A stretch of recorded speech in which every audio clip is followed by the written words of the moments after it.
बुलेटिनच्या सुरुवातीलाच मोठी बातमी आहे। राज्यसभेसाठी राहुल शेवाळेंचं नाव निश्चित झाल्याची चर्चा सुरू आहे। विश्वसनीय सूत्रांनी झी24 तासला ही माहिती दिली आहे।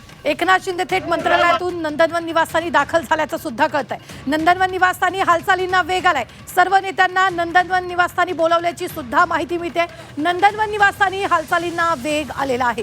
ही सगळ्यात मोठी बातमी आपण आताच्या क्षणाची पाहतोय। राज्यसभेसाठी राहुल शेवाळेंचं नाव निश्चित झालंय। विश्वसनीय सूत्रांनी झी24 तासला ही माहिती दिलेली आहे। भाजपकडून यादी जाहीर झाल्यानंतर आता सगळेच पक्ष आपले उमेदवार जाहीर करतायत। दुसरीकडे या संदर्भात ताजे अपडेट देत आहेत आपले प्रतिनिधी कपिल। यावेळी नंदनवन निवासस्थानी महत्त्वाची बैठक होतीये। राज्यसभेसाठी शेवाळेंचं नाव निश्चित झाल्याची चर्चा आहे।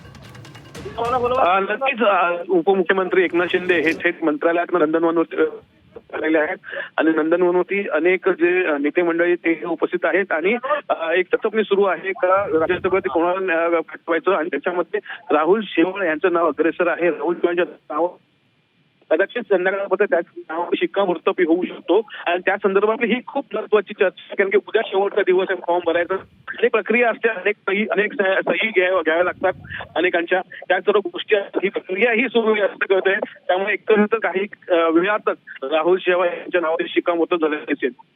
निश्चित कपिल, धन्यवाद ताजे अपडेट देण्यासाठी। मात्र आपण आताच्या क्षणाची सगळ्यात मोठी बातमी पाहतोय। नंदनवन निवासस्थानी हालचालींना वेग आलेला आहे।